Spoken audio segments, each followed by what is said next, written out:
So I'm recording this on my YouTube channel that I literally just created a channel for so that I can post it because I just recorded it on Instagram.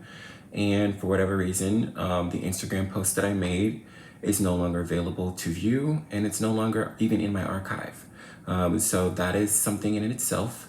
But definitely, I just made a post about my experience with something that is honestly unimaginable. It's something that people would not think is real.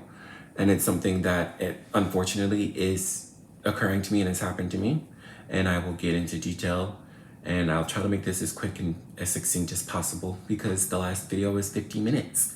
And though it was 50 minutes, I also did a screen record of it and tried to save it to my iPad, and then it was subsequently removed from my iPad. It didn't even save, actually. Let's put it that way.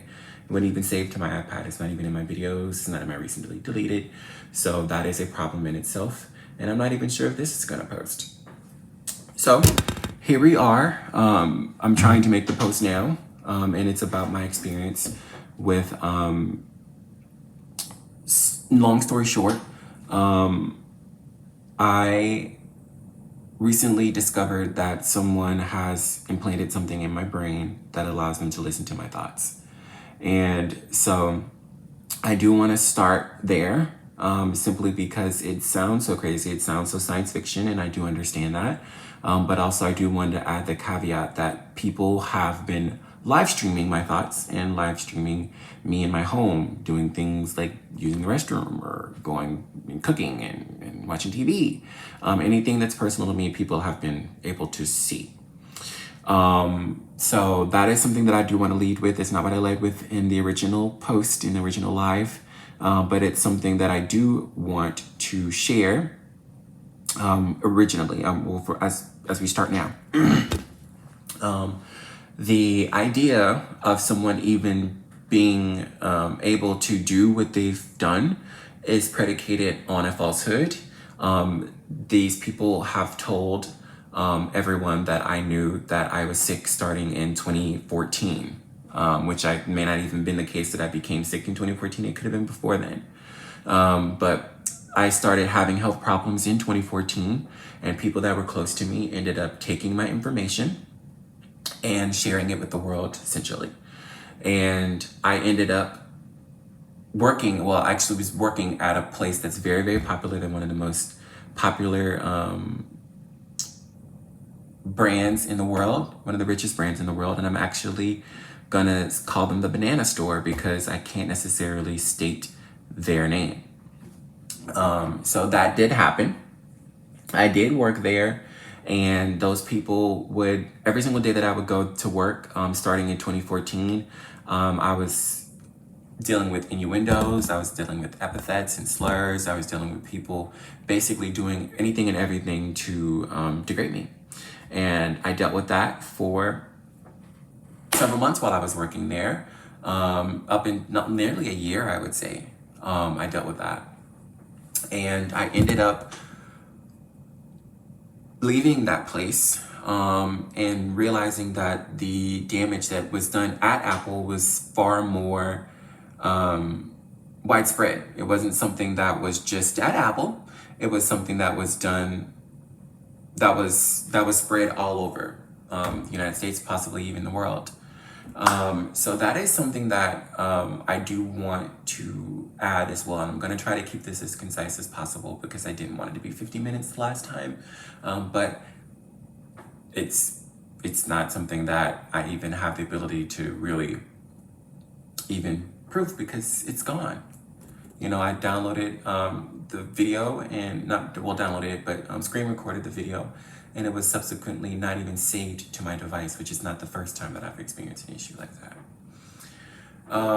But definitely, when I ended up leaving there, I realized that it was a lot more widespread. And then just fast forwarding it to 2020, I moved and left my house that I live at with my family because I was dealing with issues with my family. And I left here where I live in Louisiana, and I moved to Washington. And when I moved to Washington, it became a lot worse. It was literally like people like banging on walls and screaming and yelling. And it was something that was crazy to me because it's the idea is that my illness is derived from, it's a sex-based illness. And the idea is that, I did something wrong as it pertains to sex. And so when I ended up going to Washington and leaving and going to Washington, these individuals actually continued, but it got a lot worse. And the thing about it is, it's so strange, is the reason why I wanted to add that caveat as well, is because I wasn't even thinking about having sex. And my thoughts are very important and integral, because the only time that I actually had a surgery in my life was in 2015 by Louis Barfield, who is a surgeon here in Louisiana. And I'm not exactly sure if he did it himself or he partnered with someone else who did the surgery, but there was something that was implanted in my brain, and there was something, or my spinal column, which allows people to read my thoughts. And I know this for the fact that I literally had a conversation with people just a couple of days ago, well, multiple conversations with people a few days ago, all in my brain, all in my head. I'm thinking something and somebody's responding to what I'm saying in my head as if I'm saying it aloud. And the thing about it is that that sort of thing has been being live streamed. And so my thing is that I didn't have but one surgery, and that was in 2015. It was by Louis Barfield. And someone explained to me earlier on this week that the only reason why I was allowed to live was because my cousin is Lieutenant Honore, who is, he works in the U.S. Army, or worked, or maybe still works. I'm not exactly sure. So I ended up having these conversations with these people, and to be quite frank, I did actually remember something from my workplace that I last worked at, where my supervisor had said something that I had recently thought, and she kept repeating, she kept chatting. And I thought to myself, like, that's kind of strange, because I've never said something like that aloud, and here it is being echoed. And so my thing is now, that's one thing I do want to mention that I didn't mention before, is that a lot of the time I will say something aloud to see if what I've said will be echoed. No matter how inflammatory it would have been or would be, I will say something aloud just to see if it's going to be echoed. And the same thing happened with my thoughts, is that I literally thought something that was very specific, and then somebody repeated those thoughts back to me. They didn't say them aloud, but they chatted them. And now people are saying things aloud. I was in a psych ward just a couple of months ago, and I thought something in a dream, and as I was thinking something in a dream, I'm waking up to one of the nurses actually saying what I'm thinking in my head in a dream. I wasn't speaking aloud, I wasn't doing anything of the sort. I was literally dreaming, and I'm hearing somebody else speaking what I'm dreaming. So that happened, and I ended up, I've come to the realization now that, clearly someone has access to my thoughts. And again, the only time I've had a surgery was in July of 2015, so that's the only time somebody would have been able to. That's just logical. Like, that's the only time that somebody would have been able to do something like that. And again, Lieutenant Honore is the person that's related to me, and it was told to me that that's my cousin, and that's the only reason why I wasn't imprisoned or killed, was because I was related to that individual, and that they were protecting me somehow by allowing people to live stream my thoughts, which in some world is supposed to be logical. So I ended up going, let's back up a little bit. So when I went from Washington, when I got to Washington, and I was dealing with so much of, just more of the same, but it's been worse. Remember, I worked at the banana store, and from the time that I worked at the banana store, I've been off and on dealing with psychological attacks, psychological warfare. And so I ended up going to Washington and living in Washington. And So after I left and went to Washington, it became a lot worse. It became so much more. It became a lot more. Uh, it became a lot more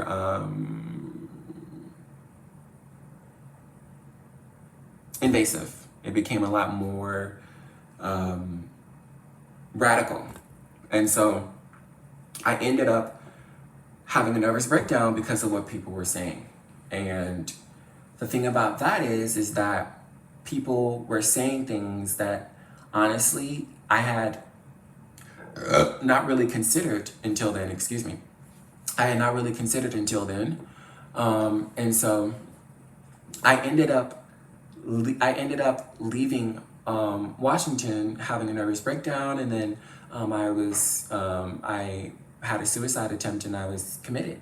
I went to a psych ward, is what I'll call it. I'm sure it's probably mental hospital. It's probably the correct term for it. I mean, I've kind of been there, so I don't feel like I don't want to I don't want to offend anybody. So I ended up leaving and going to a mental hospital, and I stayed there and thought, well, like on my way there, you think to yourself, like, this is most likely going to be the case. It's most likely going to be the case that it's not going to stop. It's going to continue. But maybe you'll actually get some sort of healing from it, So I left from Washington, had a suicide attempt, got admitted to a hospital, and there, I do want to add this bit as well too. I was on the phone with a relative where I asked them if I had done what someone said that I had done. I asked them outright, like I was like, is this the case? Because, again, I left, Louisiana thinking, that this wasn't the truth, and I'm being attacked psychologically, and it's not okay. And then I asked them when I got back to Louisiana, like, if this was okay, like, if this was the truth, if this is something that actually happened, like, should I be thinking this is, the truth? Should I be having this in the back of, like, should I be thinking this at all as the truth? And I asked my relative that, and that individual told me no, flat out. He said, no, that's not the truth. Don't think about that. Ignore it. So that's my thing that's another thing that I want to highlight as well too, is that if it were about truth, if it were about me growing and learning, why not share that truth with me instead of attacking me mentally? Why not be on the forefront and say, yes, this is what happened, this is what you did, and this is how it happened, and this is who you affected, and this is what you can do, and this is what you shouldn't do, and this is, like, that's not what happened. That's not what ever happened. No one ever did any of that. Again, I left from Washington and came to Louisiana in 2020, left Washington in 2020, and then midway through the year, came back to Louisiana and literally asked someone over the phone, crying, tears falling, like just streaming down my face and crying, very, very emotional. And I asked them, I said, did I do this? And they flat out told me no. They said, no, it didn't happen. And the thing about that is that if you have access to my thoughts, in that moment, I wasn't thinking that I was pretending, that I was making it up. They know that I wasn't. They had access to my thoughts. It could have been. It honestly could have been. It could have been something that I was making up and doing that. But even if I had been, what would have been the reason for you to lie to me and tell me that it wasn't the case? It wasn't the case. You didn't do it. Don't think about it. Ignore it. So it was never about truth. It was never about me growing. And I do want to make sure that gets driven. So I went back to Washington after I got out of the psych ward. I actually went back to the psych ward again because I was trying to leave. And somebody didn't want me to leave. So I went back to Washington and contemplated the idea of me not leaving Washington, staying in my apartment, and I don't know if I mentioned this earlier, but I was in Washington and really wasn't even contemplating, sex or anything like that. I was just trying to work. I was contemplating going to school. I was literally just trying to pull the pieces together, even though I was dealing with, more epithets, more slurs, more trauma, more, people knowing things that they shouldn't, people watching me play video games and commenting on the video games as I'm playing. That sort of thing was going on. And it sounds crazy, but it's not, in all reality, it's not something that's impossible. Somebody could hack your Xbox, somebody could hack your iPad, they could hack your iPhone, they could place cameras in your home, in your apartment. They could do things like that. That's not unbelievable. And then your neighbors commenting as they're following along what you're doing or what you're watching. They can comment along as you're watching it and, make references to you or make references to the game you're playing and say that you're not playing the game very well and things like that, which is what happened. And so I left from Washington and came back here. I decided I'm going to come back, and starting in 2021, it began again. And then once it started in 2021, again, I started to think to myself, well, maybe it is a little bit deeper. I've been thinking that, in the back of my brain, or it might come through, periodically through, my consciousness, periodically, maybe. But I started literally thinking in 2021, like, maybe this is a lot deeper. Maybe it is the case that these people know this because there's something else, because at first I was thinking to myself, like, maybe they're just updating them. Maybe they're just sending the messages and telling them or posting it to something. Maybe there's some sort of document that they update and they say, hey, this is what happened today, and this is what he did, and this is what he's doing right now, and that sort of thing. Like, that's what I thought it was originally. And maybe that's what it was. But definitely, somewhere along the line, people started live streaming what's going on in my home and what's going on in my thoughts. And so I ended up working at this place where, I don't know if I mentioned this as well too, but I ended up working in a place, yes, where I thought something and somebody literally not thought the same thing, but chatted the same thing that I thought, like literally, if not a few days later or something to that effect. They chatted it to me and kept chatting it. And I was like, well, this is kind of strange. I never said this aloud, and they chatted it, but maybe it's just weird. Maybe it's just some weird synchronicity sort of situation. And so I ended up leaving that job and having, before I left that job, actually, because I technically was released, but then I got the job back because I was admitted to a hospital again, another mental hospital, that's where the situation occurred, where I was literally dreaming, and then somebody was saying the things that I was dreaming, and I was just like, okay, I literally didn't even have a negative reaction, which is maybe what they thought would have happened. Maybe they thought when I woke up and heard something like that happening, I would have had another nervous breakdown. But I didn't. As I remembered it, I rolled my eyes because I was just like, this cannot be the case. This can't be happening. And so I ended up leaving from that hospital, getting my job back, and I had the intentions on doing something where, just plain and simple, I'll keep it as me eating almonds, and then from there, that didn't work, so I left the gas on, and so that was something else, and then we'll just leave it at that.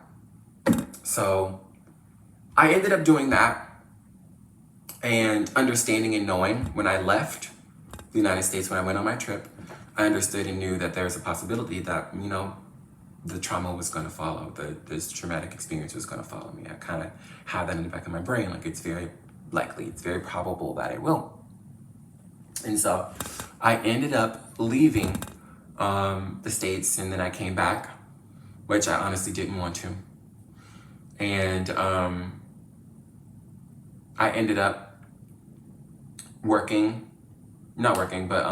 just kind of like existing, I would guess you would say, and I literally just got a job.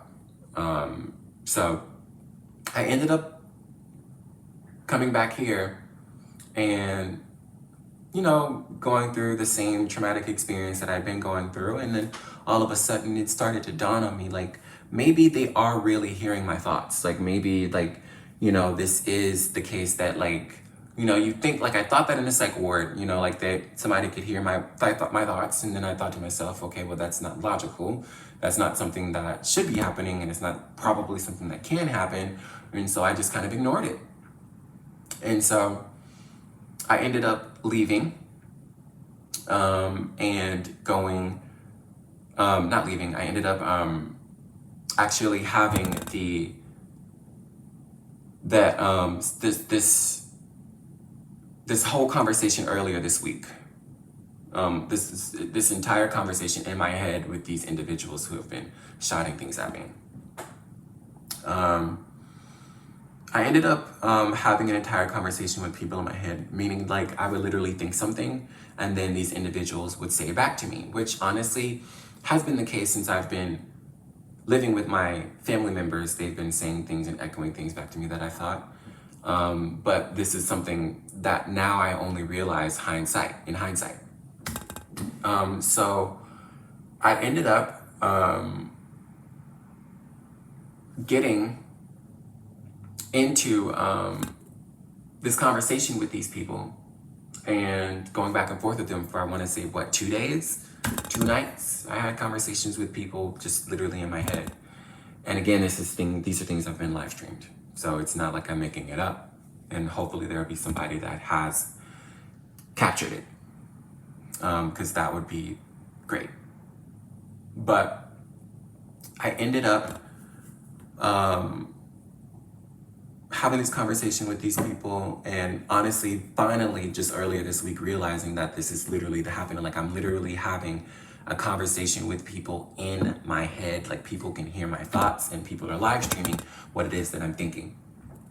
So now I'm here making this video because literally last night I had that understanding. I came to the understanding that, like, I had a thought, like, once I had actually come to the understanding that people were listening to my thoughts, I had the thought that maybe I should tell people because of this experience. It's not just about me, but I came to the realization on yesterday, or technically today, it was just earlier on in the morning, I would say probably.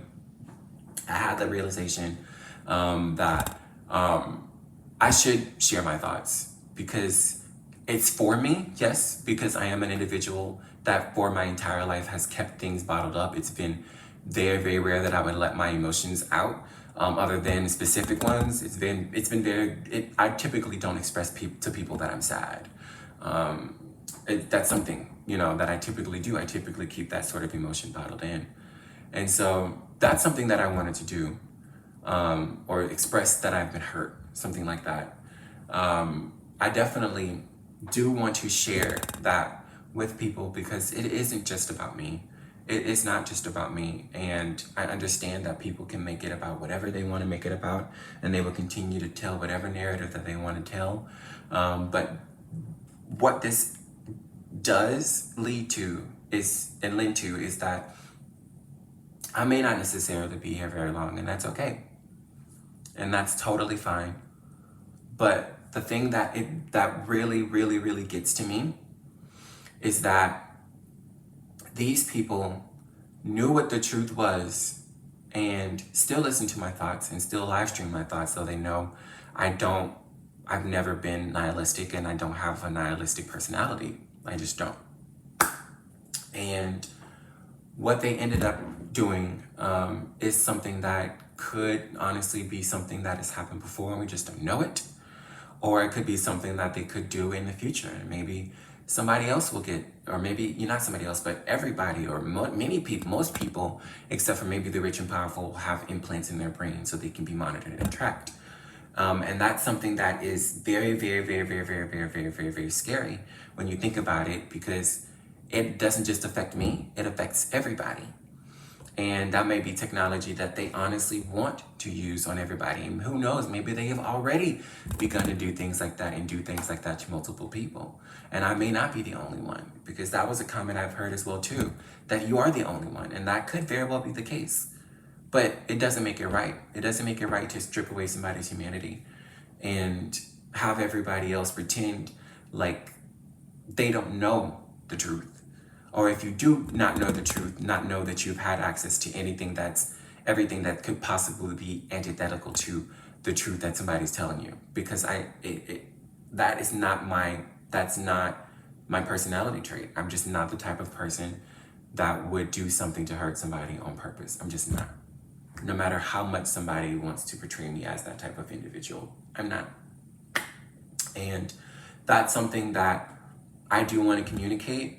But at the end of this, because honestly, it is me that I feel this has happened to, and I'm the one that is having this human experience, I would definitely say, even though it's very inhumane, I want to say that it's something that can honestly happen to anybody.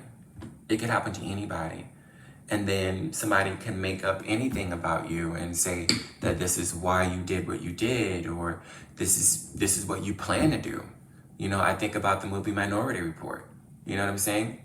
You may not have actually done something that somebody thought that you planned to do. You know, that's not something that should be allowed. You know? You're not supposed to get punished for a crime until you do it. Your thoughts are your own. Do you see what I'm saying?